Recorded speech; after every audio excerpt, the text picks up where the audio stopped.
हम ये बोल रहे थे आज से आप लोग की बात को अच्छे से समझ लो कि आप लोग किस बच्चे में शामिल हो, पढ़े लिखे।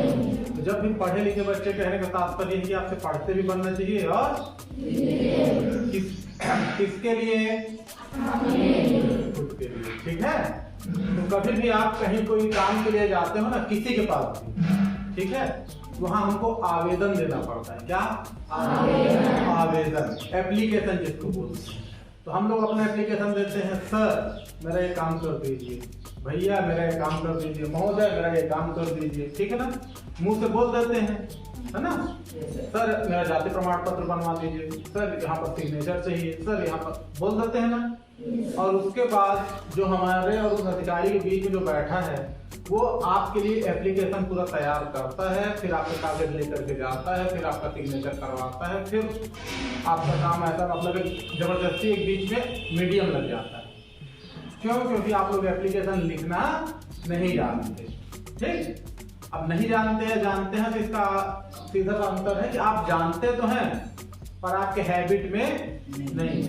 तो आफ्टर एग्जाम के बाद, ठीक है, आप लोग ना एप्लीकेशन लिखना है। आप लोगों को किसके लिए लिखना है? जिससे आपको काम पड़ता है, जिस टाइप का, उस टाइप का आपको एप्लीकेशन लिखना है। सुझाव लिखना है, वो भी एप्लीकेशन के माध्यम से दिया जाता है। सुझाव कि यहाँ पर ऐसा हो जाता तो अच्छा था। ठीक है। मांग करना है, सर या किसी को भी ऐसा हो जाए तो अच्छा होगा, है ना, ये चाहिए हमको। आ रहा है समझ में?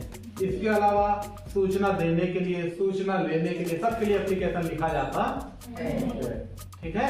छोटा सा उदाहरण, आपको स्कूल में छुट्टी चाहिए तो आप एप्लीकेशन लिखते हैं, लिखते ही नहीं लिखते? छुट्टी में जाने के लिए तो एप्लीकेशन लिखते हो, ठीक है। कभी कभी कुछ ऐसे कार्य होते हैं तो भी आप एप्लीकेशन लिख देते हो, जैसे टीसी के लिए हो गया, सीसी के लिए हो गया, है ना। ट्रांसफर के लिए भी लिखते हैं, नहीं लिखते? विशेष अवकाश में, सामूहिक अवकाश के लिए एप्लीकेशन लिखा जाता है। किसके लिए पास लिखते हैं? टीचर के पास लिखते हैं। लिखा जाता है कि नहीं लिखा जाता? तो उसी प्रकार एप्लीकेशन अगर आप किसी पंचायत में, कहाँ है, जैसे ग्राम पंचायत में, फिलहाल हम लोग अभी इसी लेवल पे यहाँ से यहीं जाएंगे, है ना। तो अपने वार्ड के मुखिया के पास, मतलब पंच के पास, या गांव के मुखिया के पास, सरपंच के पास, ठीक है, सचिव के पास आप एप्लीकेशन लिखेंगे। या ब्लॉक में लिखेंगे तो ब्लॉक के मुखिया को कैसे लिखेंगे, जनपद में लिखेंगे, है ना, तो कैसे लिखेंगे। इसके अलावा तहसील में लिखेंगे तो वहाँ के मुखिया को कैसे लिखेंगे, कलेक्टर ऑफिस में लिखेंगे तो वहाँ के मुखिया को कैसे। तो सबका एप्लीकेशन एक जैसा ही रहता, बस उसका हेडिंग बदलते जाता है।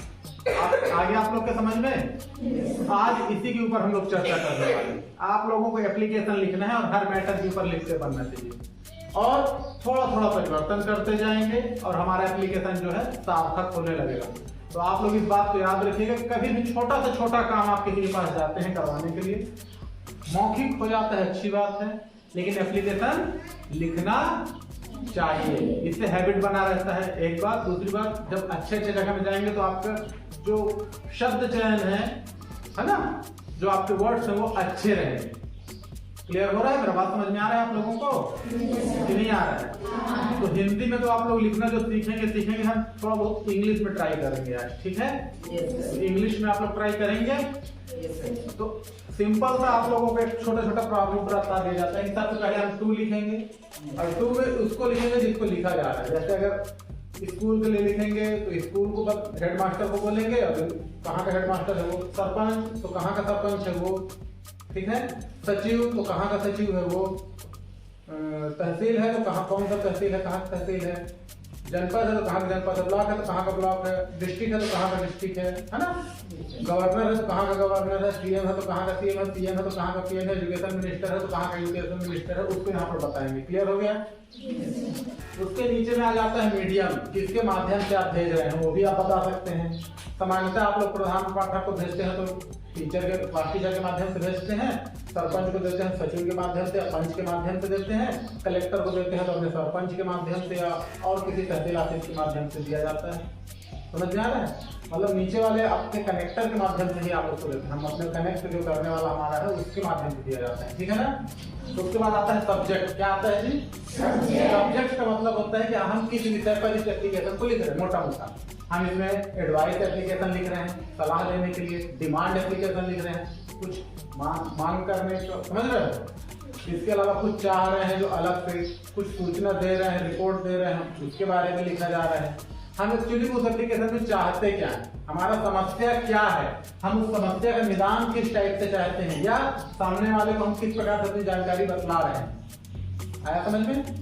तो इसके बारे में हम सब्जेक्ट में लिखेंगे कि हाँ हम इस मुद्दे पर लिख रहे हैं। हम चाहते हैं मेरे सरपंच महोदय से, हम चाहते हैं कि हमारा जो आवास है ना, प्रधानमंत्री ग्राम सड़क योजना या प्रधानमंत्री आवास योजना या प्रधानमंत्री जल योजना या हमारे मुख्यमंत्री जी का है जो भी गोठान योजना के तहत, ठीक है ना, कृषि न्याय योजना, किसी के भी तहत, तो हमको उसमें क्या समस्या है, हमको उसमें जो लिखना है इस योजना के तहत हमको घर चाहिए, या मेरा भी घर बनवाने की, मतलब घर बनवाने हेतु, घर निर्माण हेतु, घर की राशि स्वीकृत करने हेतु। आप लोग समझ रहे हैं कि नहीं आ रहा है समझ में। बहुत से लोग घर बनवाते हैं कि नहीं बनवाते। अभी गर्मी में सभी के यहाँ जल का समस्या आ रहा है कि नहीं आ रहा है, आ रहा है ना।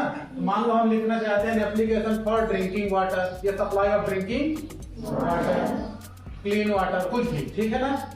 तो यहाँ तक सब्जेक्ट तक समझ में आया सर। उसके बाद आप उसको बड़ा प्रेम समझाओगे, विद ड्यू रिस्पेक्ट, बहुत सम्मान के साथ, आई इन्फॉर्म यू, मैं आपको बतलाना चाहूंगा या चाहूंगी, ठीक है। क्या बतलाना चाहेंगे भाई कि मैं यहाँ पर रहता हूँ, इस मोहल्ले में रहता हूँ, इस वार्ड में रहता हूँ जहाँ पर पानी की समस्या है, ठीक है। जब समस्या है तो हम क्या कर सकते हैं, तो हम जब समस्या है तो हम उस समस्या को आपके पास निवेदन इसलिए कर रहे हैं कि आप उस समस्या को दूर कीजिए भाई। आप हमारे जनप्रतिनिधि हैं, मुखिया हैं, तो हम अपनी बात आप तक पहुंचा रहे हैं, आप उपाय कीजिए। आप उपाय करिए भैया, आप क्या उपाय कर सकते हैं। आया समझ में कि नहीं आया? आया।